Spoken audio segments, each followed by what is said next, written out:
Hello, everybody. This is Zeki Hamid. I'm the Director of Community Engagement at KUOW, and welcome to the third episode of Are We Going to Be Okay? It has been 29 days since face mask fashion became a thing, and 43 days since we thought that we were smarter than a fifth grader. And if you have kids, parents, you know what I'm talking about. So for those of you who joined us last week, welcome back. Thank you for coming back. But if this is the first time that you're tuning in, we're so happy that you're here. So we know what's going on. COVID-19 everywhere, everything, it's consuming our lives. And unfortunately, I think it's going to be with us for a while. So we at KUOW wanted to give the community members a virtual space to come together and, let's face it, feel like a community again. So we're trying something a little bit new. We're going to hold a weekly virtual series of conversations with community members from different corners of our city to talk about how we're all handling this new and, let's face it, really hopefully temporary reality. Each week, I, along with my co-host, who I'm going to introduce to you in just a moment, and as very special guests, will explore important tips and tactics of how to navigate this new reality. So every week, we're going to have a theme. This week's theme is self-care. Oh boy, do we need that right now. And a short fun segment at the end. And this fun segment is all going to be about fashion. So we want you to be part of this conversation, so you can send us your comments or your questions on whichever platform that you're watching this on. If you're on Facebook or YouTube, just go ahead to the comment section, put in your question there, and hopefully we'll get to it in the show. You can also send us questions and comments on Twitter. If you're on that, just use the handle at KUOW Engage. Before we start here, I just have a really quick pitch. Today is a pledge day for us at KUOW. We had a pledge drive a few weeks ago that was scheduled, and of course we had to cancel it because we had to give you all the news that you need to stay healthy and safe. But today we decided, instead of doing a week, we're just going to do one day and to try to raise $1 million in order to keep giving you the news and information that everybody needs to stay healthy and safe. So I know a lot of people are not in a financial position to give, but if you are, you can just go to KUOW.org and donate what you can. We are all in this together. Thank you so much. And now it gives me great joy to introduce my co-host for this series, Special Projects Editor and co-host of Battle Tactics for Your Sexist Workplace podcast from KUOW, Jeannie Yendel. Hi, Jeannie. Hi, Zeki. How are you today? You know, it's been a great day. I actually got to go back to the station to do pitching, basically, for this pledge drive. And walking in, it really made my heart sing. It was a beautiful thing, even though it's completely dark and there's only a couple of people there. Yeah. But I didn't realize how much I missed it. It just brought me closer to all of the people that I work with. I love you all so much. I can't even, it's been a good day. Yeah. And now I get to do this with you. So I know, it's really good to see you. And I'm going to introduce our guest right now. Ishea Brown is the co-host of a relationship and pop culture podcast called Just the Tip. She's also a mental health advocate through her brand Balanced Brown Girl, and she manages an online community for women of color in Seattle. And although this wasn't really a part of our official bio she sent us, but we should also mention that Ishea is seriously one of the most stylish people that we know. Mm-hmm. So welcome to Are We Going to Be Okay, Ishea? We're so glad that you're here. Hi, y'all. Thank you so much for having me. I'm excited to be here with you all today. We should point out, Ishea, that you're not just fashionable by Seattle standards, which I think is, given the technical wear that we all go out and do things in, you're sort of fashionable by a much higher standard than just Seattle standards. So that's an important caveat there. I moved here 7 years ago from Chicago, and I've had a death grip on my Chicago style. So I definitely have fallen off a little bit, but I try what I can do. Oh, I really like that. I guess I've let go of my Chicago style. We'll talk about my pajama pants later. But we are also going to talk about self-care, particularly during a pandemic. I'm really looking forward to hear what you have to say about that. But we are going to talk about perhaps the origins of your fashionability first. Apparently your mom is quite the style icon, even right now. Yes. Yeah. What's going on with her? So my mom is from the South. So I was raised by this stereotypical Southern woman. You get up and you get dressed regardless of where you're going, what your plans are. Every day of my life, my mom had red lipstick, Estee Lauder perfume, and red nails. And to this day, she's 65. She has the exact same look. So I was raised with the idea that you put some effort into how you look. It's a representation of how you feel about yourself. And I was just having a conversation with her a few days ago about her Easter Sunday and her Easter outfit. And she was telling me how she got up and she put it on and she went to Walmart and was just horrified at all of the people not wearing masks. And I was like, yeah. And my mom lives in Arizona. And I was like, so you realized that you had to be in the store with them to realize they didn't have on masks. What were you doing there? And she kind of fumbled over her words, trying to remember what item she needed to buy. And then I said, did you just want to be seen? And she's like, well, maybe, but I got scared because no one had on masks. So I went home. So I laughed, and it's playful, but it kind of feel like a lot of people are going through the social disconnection and still kind of wanting to go out and engage a little bit. Also, a lot of our boomer parents, it's a role reversal where we're trying to keep them in the house. And they're like, no, my father-in-law, he's just like out and about living his life. And my fiance and I are always like, you should like stay in. Don't go. Are they wearing masks when they're going out? My mom did make a few masks for her and my stepdad. I'm not sure if my father-in-law is wearing a mask. I've been trying to guilt him into wearing sunscreen, so that hasn't been successful. So I don't know if he's wearing a mask, to be honest. Oh man. Yeah, there's a lot of non-mask wearing shaming going on out there right now that I'm noticing as well. But so has your mom also influenced, she influenced you style-wise. Did she also kind of influence you when it comes to self-care? Yeah, I would say growing up, she was the first person who taught me what it looked like to take time and set it aside for yourself and do things that make you happy. As an adult, she was the one when I moved to Seattle and had my breakdown because I'm like, where am I? I felt isolated and I was very depressed. She was the one who told me I needed to speak with a therapist because she had gotten to and in a very loving way, she had gotten to the point where every call I had with her, it was like I'm unloading on her. So she knew that she could no longer be of support to me, and she just didn't want to answer the phone. So she was the reason I decided to seek out a therapist. And I'm 6 years into therapy now. And my mom doesn't want to go to therapy for a multitude of reasons, but she says I'm her therapist. So I'm her non-licensed therapist to my mother. So she wanted you to not dump on her, but she herself is not taking kind of like her own advice of seeking somebody to talk to.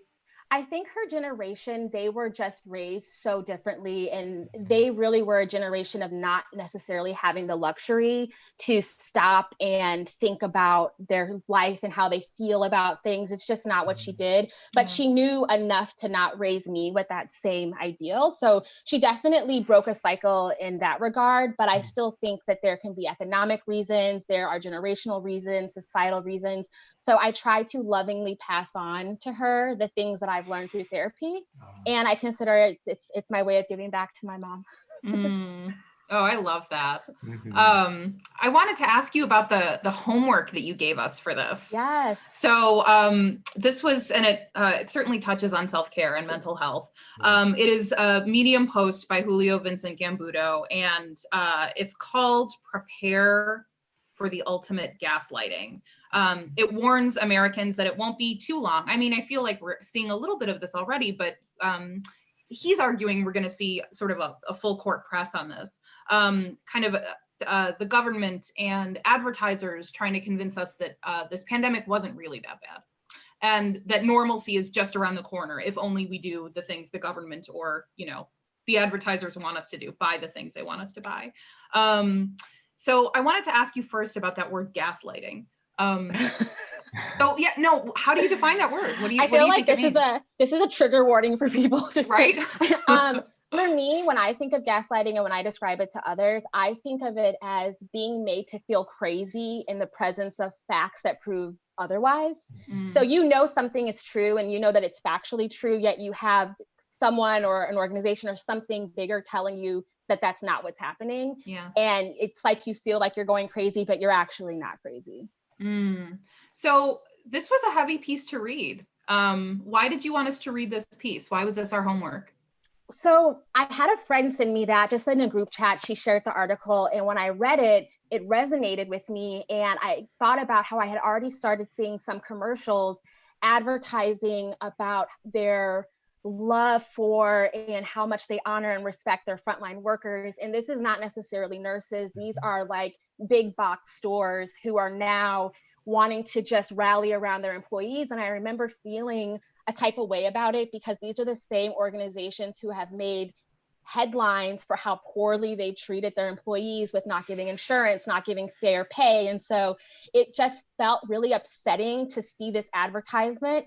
And I started to see a lot of advertisements are kind of mimicking the same thing.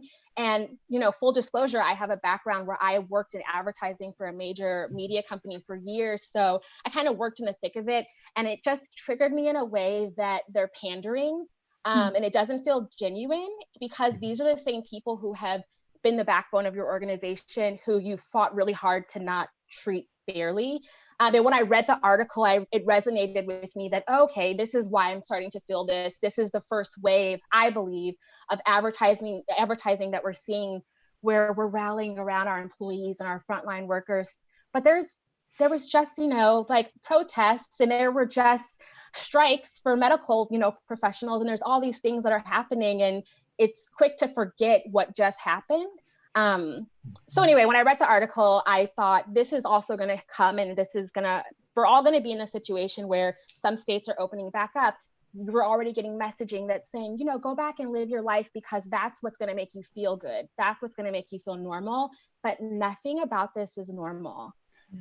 This isn't a normal situation. Yeah, that's a really interesting point, actually. Just that idea of trying to hold on to the context of the before times. I've been thinking of before the pandemic as the before times, but holding on to that context and using it to inform what we're seeing now, that can be profoundly challenging just because it's so difficult to kind of keep track of things. It's just difficult to keep track of things now, certainly at a level that it wasn't before. That's a good thing to keep in mind. I'm sorry I cut you off, Zeki. Oh, no problem at all. The one thing that I'm wondering, Ishea, what you think about this is advertising in general is made to tell you that your life sucks unless you buy this product, right? Like that's what advertising is. So I wonder how much is it a word that advertisers or companies all of us are just falling on old habits, or is it just more enhanced now that we're kind of seeing it because of the situation that we're in?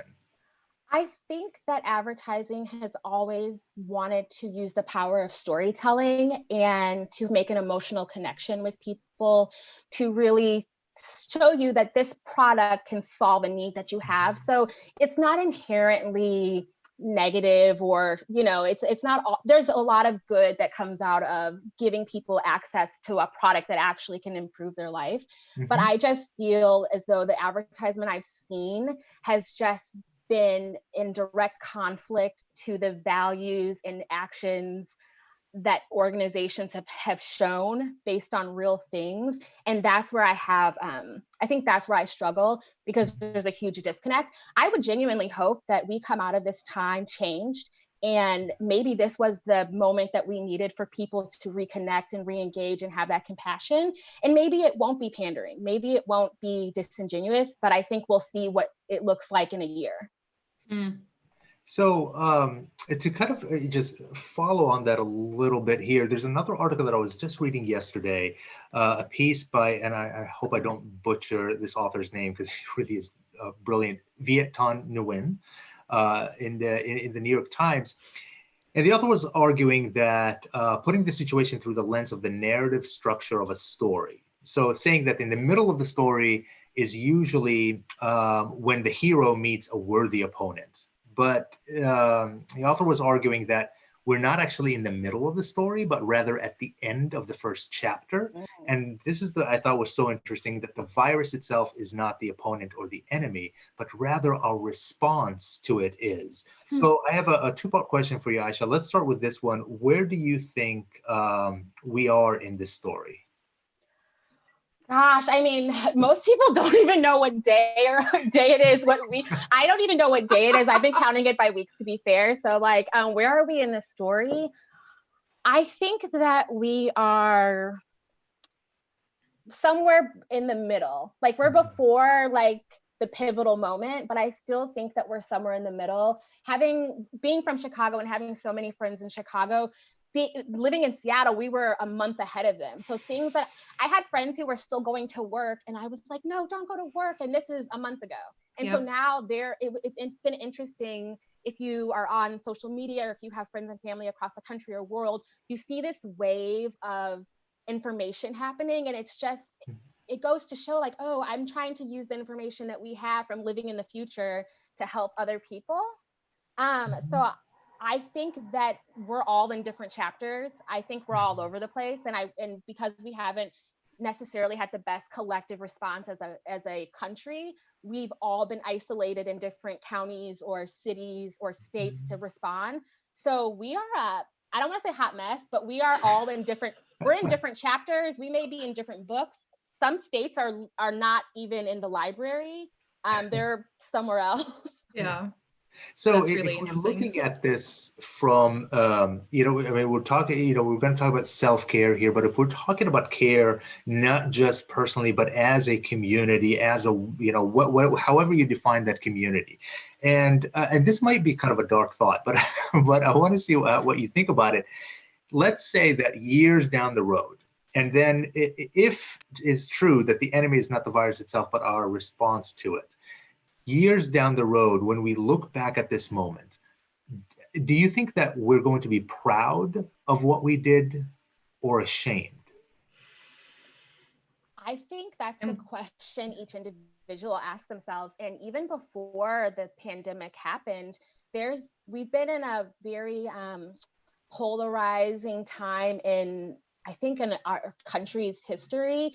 And you could look 4 years ago and look at what your actions were, and you could be like, in this pivotal moment, every year there's a pivotal moment, every 6 months there's a new pivotal moment, and you can kind of see where people are landing on the side of history.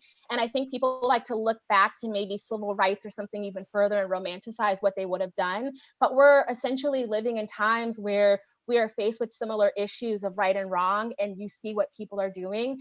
There are people who go to either extreme, and then there's people who remain neutral or on. I think that this moment, and as the article referred to it, the great pause, it's forcing people to sit down and stop and have to, what my therapist helped me learn to give verbiage to was sit in the discomfort of your feelings. And a lot of us, we have no control. There's a lot of uncertainty. And so I think that people don't know what to do. People are just trying, to do the best they can at times. And some people are doubling down on being outrageous, Yeah. Can you give actually, you mentioned just, the pause and giving kind of pausing. And I think that's such a fascinating concept. I was wondering if you can just kind of dig in a little bit more into that. Like, how are you seeing that maybe in your life, in your family's life? Just talk a little bit more about that. I'm very social, but I'm a homebody. So I personally don't mind being at home this much. I'm very fortunate where I can still work from home. I have my fiance and my dog here. So I'm quarantining under, I think, the best conditions, but I can't remember the last time that I've been at my house for 8 weeks straight. Essentially. And so for me, that's pause is a time where your day-to-day life as you knew it before is not the same. Everyone's been forced to stop. Everything that pretty much every area of our life, the way we did it maybe 2 months ago, it does not look the same. And so for me, it's been a really interesting moment to see the world slow down and take notice of, I lived on Alki. The water, I had never seen it that clear. Some wildlife I saw returning where I'm like, I've never seen this over here in this amount of time. Being able to look at images of LA and see that the pollution and smog that I thought was like standard there is gone. It's like, oh, wait, there's beautiful things happening in this moment. So I think that I've taken this time to look at the things in my life that were serving me well before and that I would like to return to after this is over, but also looking at some things that, oh, I guess I didn't miss that. what I'm really being intentional about how I spent my time, how I connected with friends. What are the mindless things that I was doing just to fill the space? Yeah, that's awesome. Yeah. I just want to also remind anybody who's watching right now that if you have any questions, you can just put them in the comments section and we will get to those questions. I do want to kind of bring in really race into this for a little bit. You've been really vocal about your advocacy for people of color in particular to seek out mental health support. And I'm wondering, do you see resistance to therapy from your own family or community? And if so, what advice would you give them?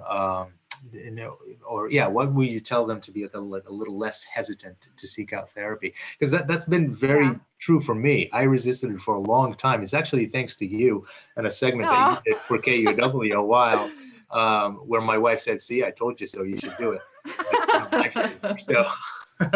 Well, honestly, that's what I was going to say. The first thing I was going to say is that the KUOW episode we did for MLK, we had two amazing guests on there. And I think they were different generations, and they spoke to historically for Black people why there may be used resistant, valid reasons why, historical reasons why. For me personally and my family, I think that generation people my mom's age, her brothers, that's just not a luxury afforded to them. They grew poor in the Delta of Mississippi. Their motivation and drive to survive and was they didn't to wallow in feeling because they're just very resilient and persistent. For me personally, in my circle, almost all of my friends are in therapy, and beautiful that despite being raised by a generation who may not have been as open to the idea, they tried their best not to pass that down and at least put their children in a position to be open to it. And if they weren't set up to succeed, where the parents didn't know any better, the kids in our 20s and 30s realized, oh, our parents were human, did the best they could. There's a certain point where you forgive them for what they did wrong and you love them for the things they got right, and you realize you can heal and you really can have the life that you would like to have. You can heal from your PAMA. I always like to say, deal with your stuff or your stuff will deal with you, and it's usually not convenient timing. Yeah. Wow, that doesn't resonate at all. I'm not sure what you mean by that. The one of the themes we're exploring on this episode with you, Ishea, is self-care. And as you were talking about the advertising industry wanting to kind of harness the power of storytelling, and also just that, advertising, they want to tell us your life is going to be better if you buy this thing. It feels sometimes like self-care gets co-opted by advertising, that if you treat yourself to this thing, that's self-care. It's going to really help you. I'm wondering how you define self-care in a meaningful way. It feels like it can be pretty easily dismissed as just a consumeristic experience. Yeah, I think it's important to know that self-care does not need to be rooted in the spending of money. But I also think it's individual. So every single person, the way in which you care for yourself and the way in which you honor yourself and kind of restore yourself, it looks different. And I think I think this time, especially when most of us are at home, some of us alone, having so much time that we've never had before, you're not traveling, you're not rushing, you get to take a moment and kind of reconnect with the things that bring you happiness. And at a very basic level, when I think of self-care, I think of what do you do for yourself to take care of yourself and recharge yourself. It may be having dedicated time to reconnect with family, or it may be making a really good meal to nourish and feed yourself.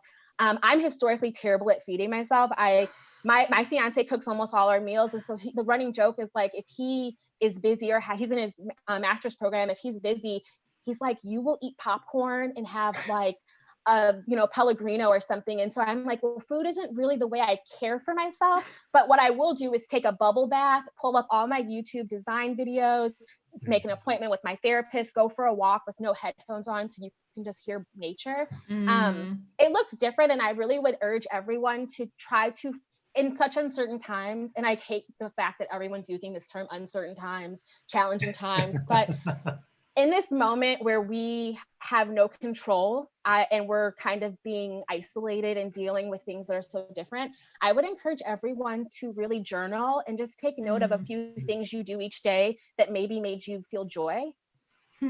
Because once things are back to normal and we're getting, messages of people like stuff is fun. I mean, I have a little monstera over here you can barely see. Like, I like plants, I like things, but it's really nice during this time to take note of the things that brought you joy during this time, because I think that after this, you may want to kind of incorporate those a little bit more. Yeah. Oh, go ahead. No, I was just saying, like, because you mentioned the walking without your headphones, and that is something that I was noticing that. It was like, if you just take the headphones out, like, oh my God, yeah, it's birds out here. It's really nice, isn't it? Yeah. I also do that just so that I can, as a kind of paranoid person, I'm always like, am I going to get kidnapped? But I'm not in the demographic of people getting snatched right now in Seattle. But I also it started as me wanting to be safe, walking my dog early or late, wanting to be aware of my surroundings. But then I noticed that you just hear how beautiful the water is, or the birds, or anything. And it's kind of a peaceful, almost like meditation that you can enter while you're just walking and appreciating what's around you.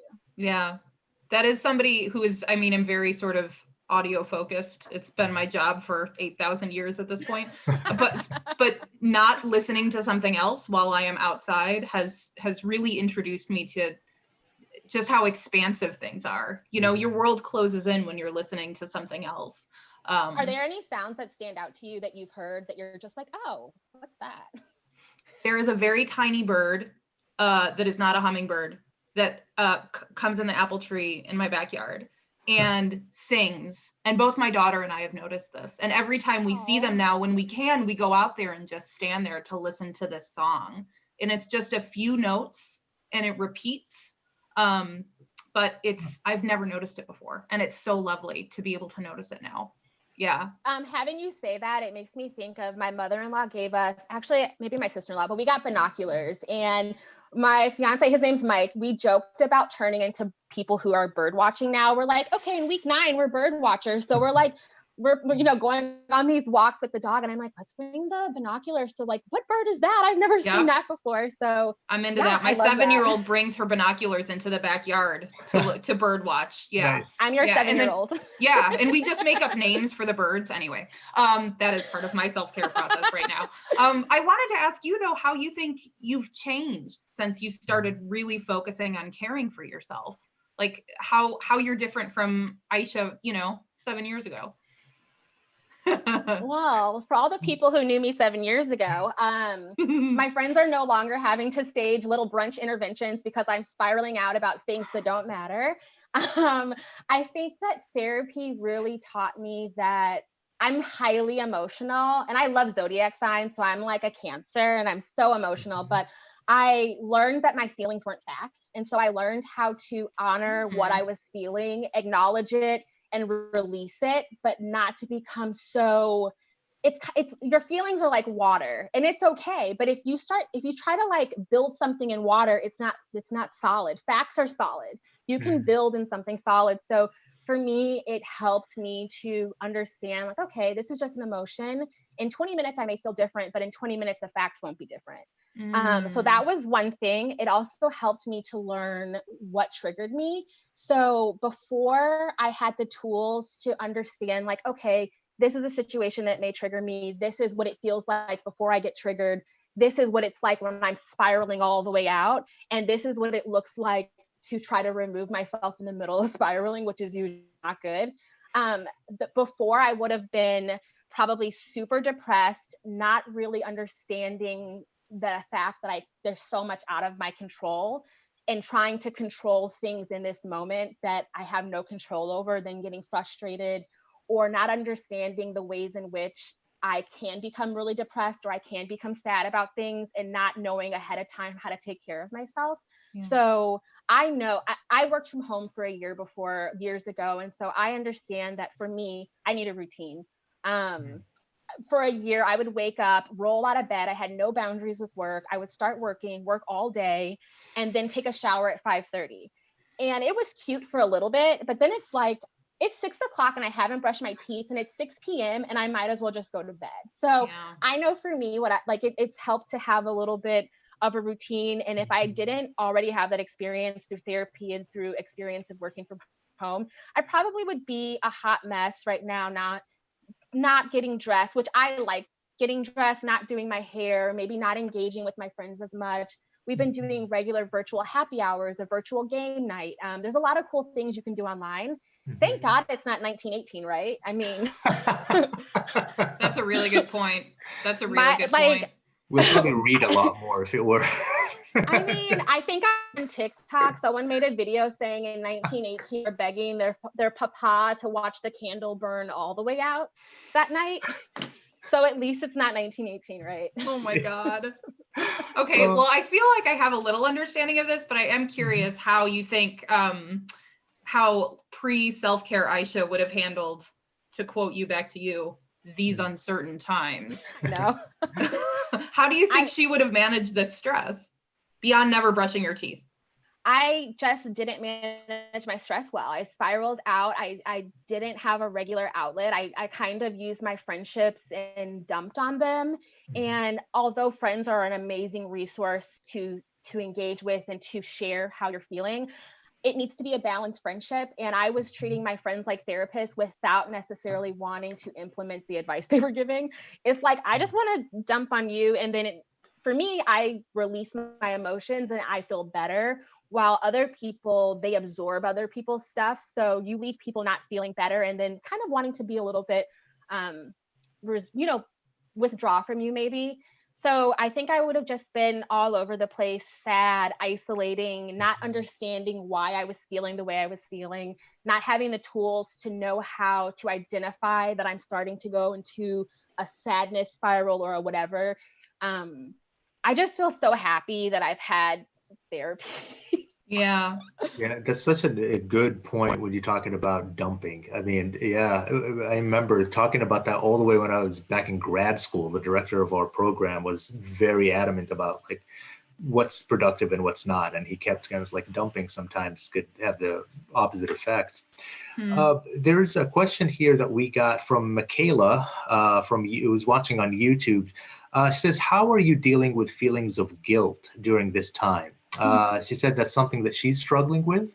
Exercising outside makes her happy. It also makes her feel guilty because of the risk to others. So how would you handle guilt? So something that I've done around the feelings of guilt, which come in waves, I will say in general, I allow myself the grace to feel whatever I'm feeling in that moment. A moment where I'm actually really, I try not to police my feelings. I'm like, this is a good moment. If I have a moment where I'm feeling kind of down and sad, it's okay. I allow myself to acknowledge it and feel that, because we're kind of collectively experiencing a traumatic situation and it's going to show up in different ways. So when I feel tinges of guilt, I try to focus on the things that I feel are positives in my life and acknowledge that the guilt there's a reason why I feel guilty. And so for me, when I feel guilty, it's usually because something is out of my control and I can't do anything about it. And I try to focus on the things that I feel that I'm blessed and fortunate to have, and the things that are in my control. And is there a way that I could help that I'm not helping? And so I think guilt can just usually be a power. You just don't feel powerful. So you feel like a loss of power, a loss of control. And obviously I'm not a therapist. I like to pass on things that I've learned through my life and through my therapist. My therapist, Shirley Lytell, is amazing. She was on the MLK episode, so definitely go back. And Ryan Roberson, she's amazing. She was on that episode as well. So if you want to talk to licensed individuals to help empower you with tools, that's a great resource. But I think of it as just, I'm like a friend who help other friends navigate and talk things out. But I usually just think there's always something else. It's like guilt is like a top level emotion. And what else, like, what is it really that you're feeling? So I would just encourage her to write out, like, I feel guilty. Okay, but what do I feel guilty about? Okay, what is it about those things? Yeah. So I want to ask you a little bit more about guilt overall. We got a question from Debbie on YouTube who says that, and this is about walking outside without headphones or being outside without headphones. She feels like if she doesn't have headphones on, she has to like interact with everybody else, like say hi to people, even if she doesn't want to, and so she feels bad that way. But also, you have talked about like sort of, I guess, guilty pleasures, like the idea of watching, for example, Love is Blind, which is something I also binged during this time, during these uncertain times. Can I just I'm just wondering the relationship. Yes, please. Lauren from Love is Blind retweeted my fiance and I's podcast. I was like, this is all I ever needed in my life. Oh my gosh, you can retire now. You're done. Yeah. But I guess I wonder how you think about that idea of, feeling guilty for indulging in like Love is Blind or, Tiger King, or just sort of things that, I guess in the before times we would consider trashy.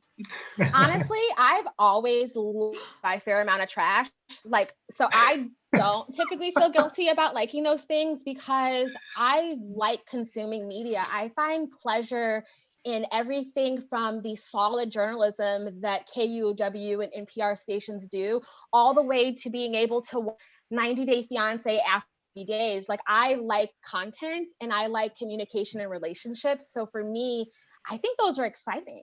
And it's okay.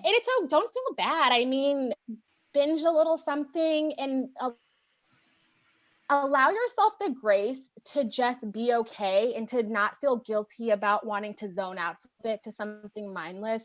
Some people have high pressure jobs or they're under a lot of stress. If they're at home caring for a lot of family members, you need to find ways to honor yourself and allow yourself a chance to exhale. And I find that when people don't give themselves that, it plays out in weird ways. That's such a great point. Absolutely. Yeah. I'm wondering, so what are you engaging in right now? What's your outlet? What's your trashy TV outlet? So this isn't necessarily trash. I actually know, but we just started. Yeah, no judgment here, Zeki. No judgment. That's what I'm saying. Okay, maybe I shouldn't call it trashy TV, but what are you indulging in? I've been Insecure on HBO is back. I really like that show. So we've been watching that. I started watching this show called Dave, which is on it's on Netflix, but we watch it on Hulu, and it's with the rapper Lil Dicky, and that's pretty cool. It's different than what you think it would be, and I think the show is kind of cool because it shows a different look at male vulnerability and male friendships. So I've enjoyed watching that. And 90 Day Fiance, after the 90 days, for anyone else who is obsessed with 90 Day Fiance, season 5 was like my favorite season. So you can find me online, 627. Please talk to me about it because I love talking about that show. I did not watch Tiger King, though Mike watched it, and I got my stepdad to watch it, but I just can't get past even any inferior like things they may say about animal cruelty. I don't know. It's just, I can't watch Tiger King. But I like the characters that came out of the show. So thinking a little bit, we're going to kind of start to shift to the second half here, or really the last quarter, I guess. But before we do that, I do want to ask you, like, what has been the most challenging part for you during this pandemic? What has been the most challenging part for me? At the risk of seeming a little, it may sound first world privilege and title, but I would think the challenging thing for me would be not having access to my normal outlets for physical health. I started in November with yoga and going to reformer Pilates. And so those were things that I had created a routine around multiple times a week for 4 months. And it was a healthy outlet for me, for my mental health and wellness. I'm someone for fitness. I love classes.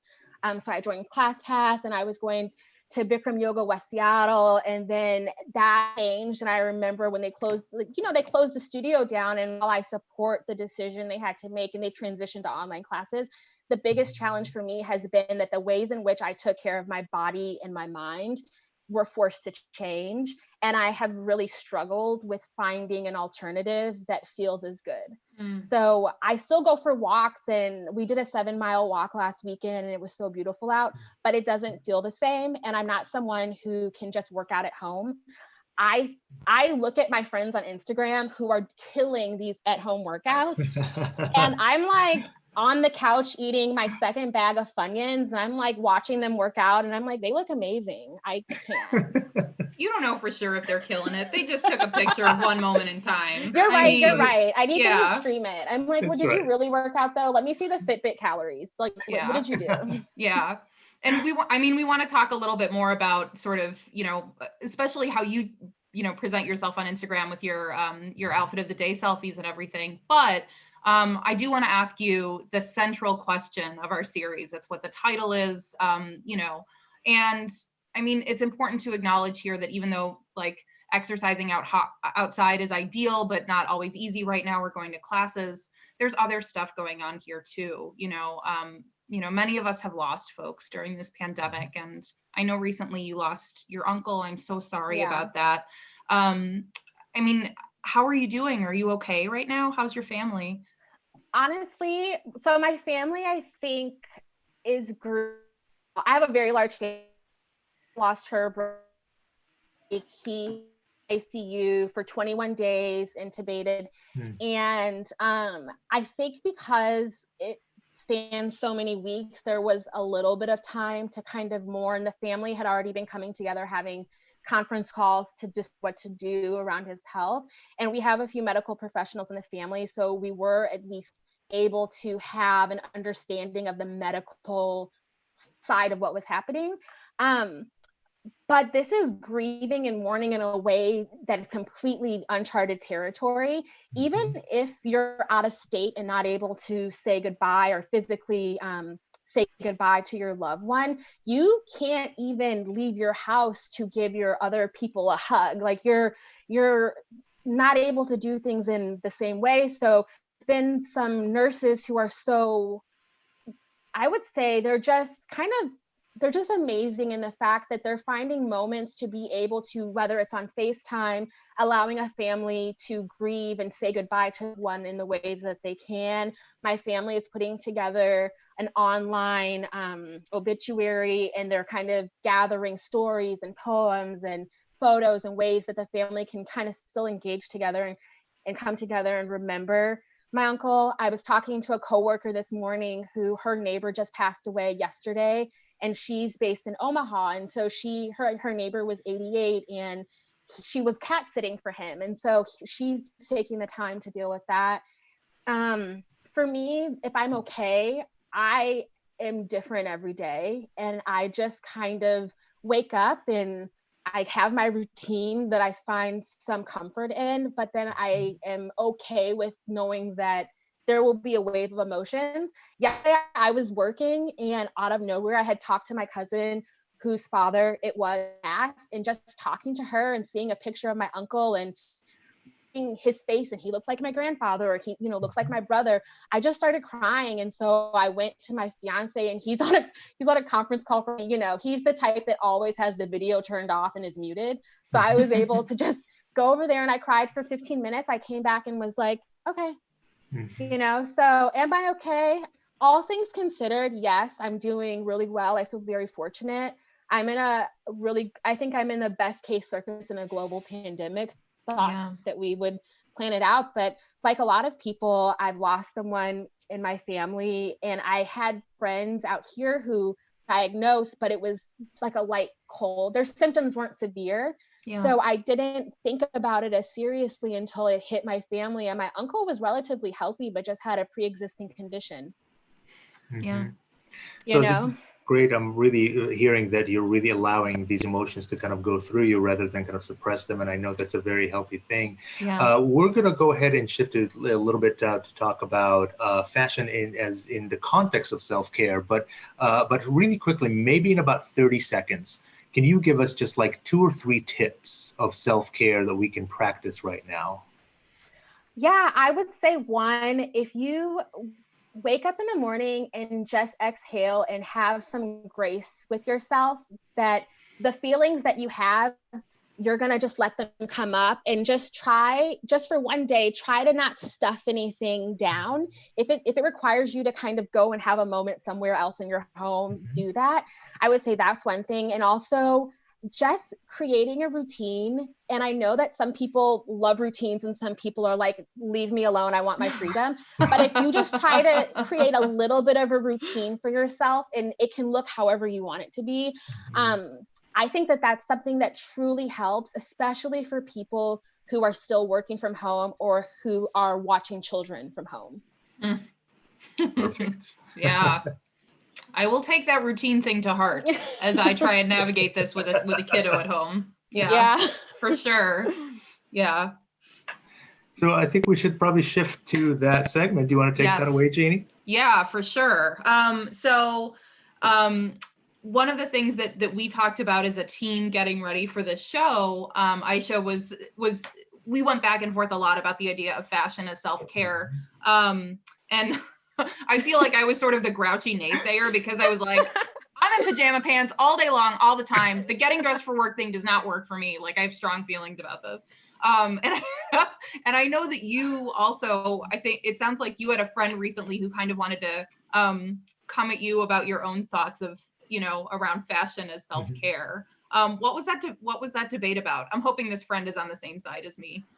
By the way. So my girlfriend, she basically was saying that for her clothes don't impact her mood or how she feels about herself at all. So whether she gets dressed up or dresses down, it's not reflect, her clothes that you see are not indicative of her mood.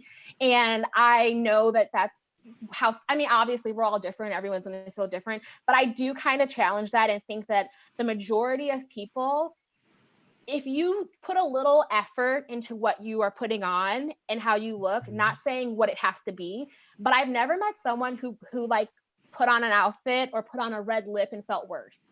And and growing up, my mom kind of was like, if you feel bad, you don't want to look bad. Because if you feel bad and you look bad, you may even feel worse. Oh, the picture is up. Okay. Yeah, tell us a little bit about that. Yes. Okay. We had you have a red lip in this photo too. Which is the after, by the way, because they both look amazing. Oh, that's true. Thank you. We should contextualize that this is actually a before and an after photo. You guys are being literally so kind. So so the photo on the left, the before picture, I woke up with this rash on my face. If you can zoom in, someone at home zoom in, you can, I don't know, maybe I'm crazy, you may not be able to see it, but I was talking to my girlfriend Jacinta, and she has a friend who is a dermatologist. And so because it's hard, you just can't get a non-emergency type of medical appointment, I was like, man, I've been on WebMD and I'm pretty sure I diagnosed myself, but I need to speak to a dermatologist. So her name is Dr. Skinberly, like Skimberly. I DM'd her. I was like, can I DM your girlfriend? And she goes, sure, but I don't know if she'll respond to you, because I'm like a person on the internet sliding in the DMs of a dermatologist. And so I showed her my rash. I took a video and was zooming in on it and everything. And it turns out that I diagnosed myself correctly. She was so amazing. She's like, oh yeah, you have this. This is usually what it is. Obviously, this is a virtual diagnosis. And she told me it was probably a product I was using. I felt so validated that my WebMD skills were just like top notch. So I know I had started my day off feeling really bummed out about this rash that honestly probably no one else could see. And then I had some Zoom meetings. And so I didn't do anything to my skin because I was letting it breathe. But I'm like, wow, look at that. You like same outfit, but throw on a red lip, a pair of earrings, and just do something to your hair. I like wearing my hair curly. I like wearing it pulled up, whatever. But the only difference is like actually putting on a red lip and doing something different to my hair. And it's funny because in the photo, I actually look happier with the rash on the left. I kind of have an RBF sometimes, but yeah. It's kind of great because it's so it's interesting because I've had sort of the opposite effect. So back in the old times, back in the olden days. So back in you mean the before times? Yeah, the before times. I would dress up almost every day for work. I'd put some really nice shirts, ties, stuff like that. That's true, you did. Right? See, all Oh the my time. gosh. Okay. And now it's been every single day. It's a pair of pants and a t-shirt. Right now I'm rocking the the public radio nerd I like I that. would have your shirt on too. Anyway. But it's every day it's been the same thing, just a t-shirt and a pair of pants. And I can't tell you how much better I feel that I don't, like it doesn't occupy any place in my mind about what I should wear that morning. I'm like, oh, I get you, Zuckerberg. I know what you're doing. Like, I have a question Zuckerberg. for you, Zaki. When you were dressing before, were you wearing things that you wanted to wear, or were you dressing for how you thought you should dress? oh, that's a good That's a good question. You know, I think it's a question. combination of both, right? Yep. Because like you're, in a certain position, and in management position, it's like I should look professional here, but at the same time, I spent a pretty penny on some really nice shirts that I liked. So it's a combination of both. But now, hey man, I'm cool. I'm comfortable. What about for you, Jeannie? Well, I've been thinking a lot about this. I mean, I really veered towards comfort, like hardcore, over the last couple of years. I sort of discovered it when I was pregnant, and I learned about maternity pants, and I was like, why don't we all wear maternity pants all the time? This is amazing. But so I've sort of looked for sort of non-maternity versions of these things, because they're very comfortable, and I feel like I can do things, like I can go for long walks in that, and they're very functional, I guess. But I'm also really cognizant of the fact that, like, particularly, because I'm a woman, like there's definitely a pretty strong, like, you're doing it wrong bent to fashion and sort of fashion criticism and advice and style. Like there was just this article from the LA Times, the fashion writer there. I think the headline of the piece was enough with the work from home sweatpants, dress like the adult you're getting paid to be. Obviously I took this personally, because I am like in nothing but pajama pants all the time. But I just, that feels like the opposite of self-care to me. What do you think about that? Sort of the fact that there is this deep, like, you're doing it wrong thing when it comes to fashion and style and personal expression? I find the title of that article cringy, to be honest. And so I have some friends who are like style bloggers, style, enthusiasts. They live in that world. And so for me, I'm like a stylish regular girl. So I like dressing based on my mood. And I totally think people should wear what makes them happy. For me, I get up each day and I kind of am still my little like 5-year-old self wearing costumes. Like I dress based on my mood and I wear what makes me happy. And I think when you're left alone, as this pandemic and this great pause is showing us, people are reverting kind of back to what they want to wear and what they want to do. So I'm wearing the things that I want to wear each day. And I commend both of you all for wearing the things that you want to wear. And I think that self-care in terms of your outfit and what you're wearing is wearing what makes you feel comfortable.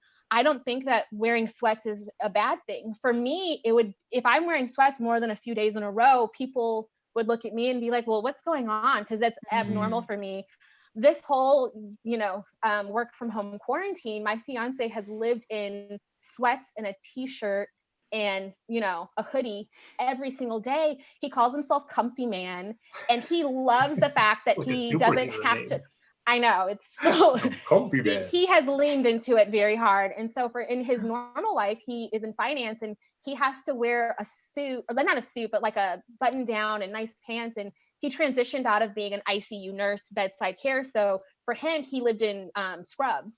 So when he went to the finance side of working in the hospital, he's like, oh, I don't like wearing these clothes, but he has to. And so I asked him, I'm like, oh, do you feel better in sweats, or how do you feel? How do your clothes make you feel? He's like, I love wearing this.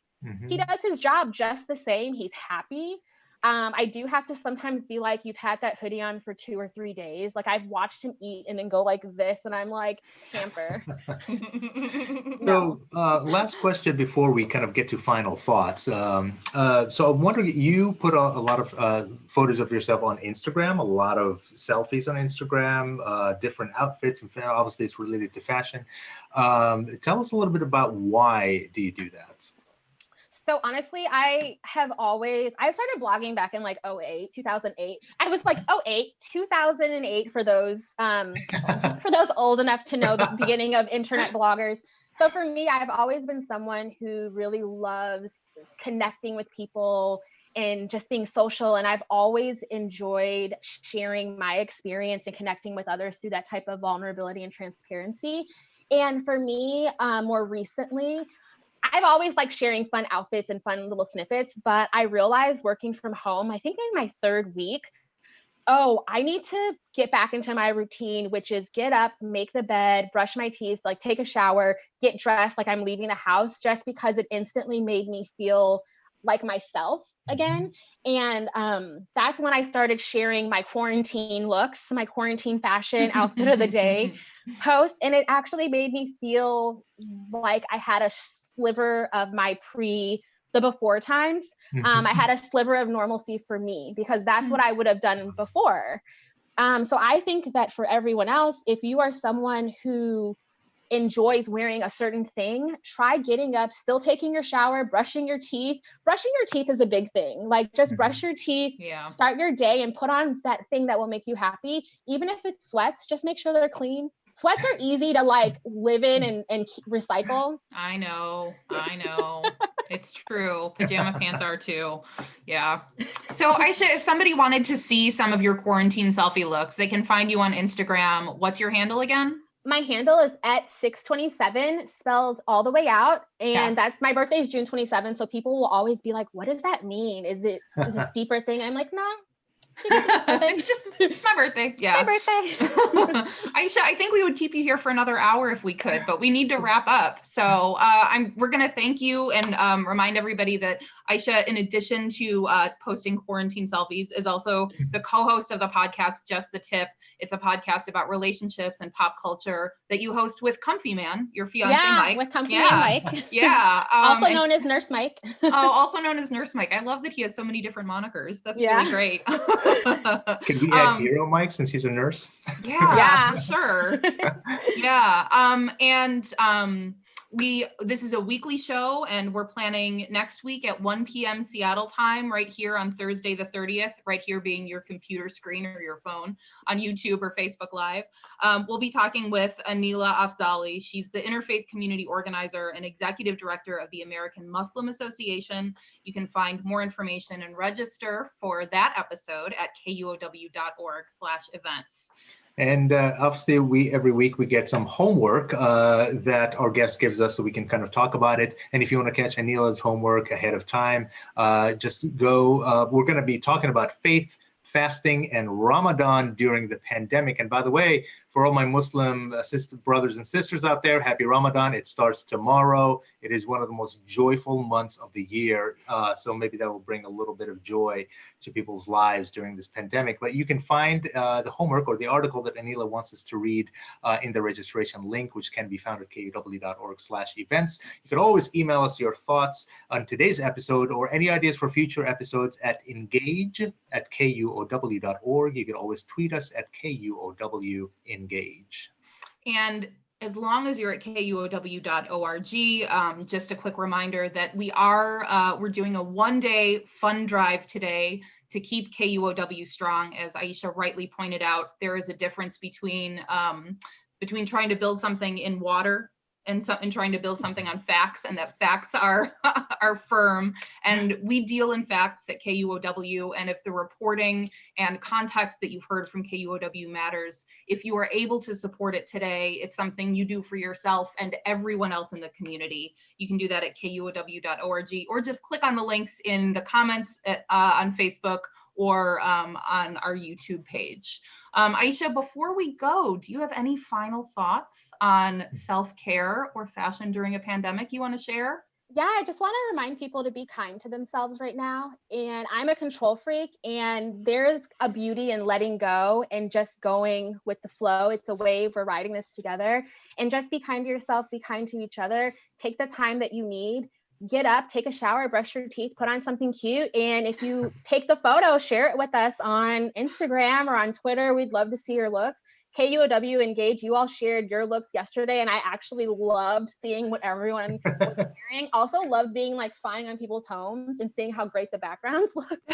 But yeah, you all can follow me online across all handles. I'm at 627. And yeah, my fiance and I do a podcast. So if you like talking about trash pop culture stuff, but how it blends in with relationships and therapy, kind of like couples therapy, yeah, join us. Just the tip. That sounds absolutely like the perfect podcast that people should be consuming this. Yeah. Yeah. So Agreed. Thank you so much, Ishea. Thank you everybody who tuned in today. I'd also like to thank our producer, Kristen Leong, our events team, Charlotte Duran and Bridget Anderson, our graphics designer and tech boss, Tiu Popescu, and our marketing manager, Michaela Giannotti. And also, since today is the one-day pledge drive, everybody at KUOW who's putting their heart and soul of keeping this organization going, thank you all so much. We'll see you all next week with Anila Afzali, Thursday, April 30th at 1 p.m. live right here on YouTube and Facebook Live. From all of us at KUOW, please be kind to each other, stay safe, and we'll catch you on the flip side. Thanks, everyone. Bye.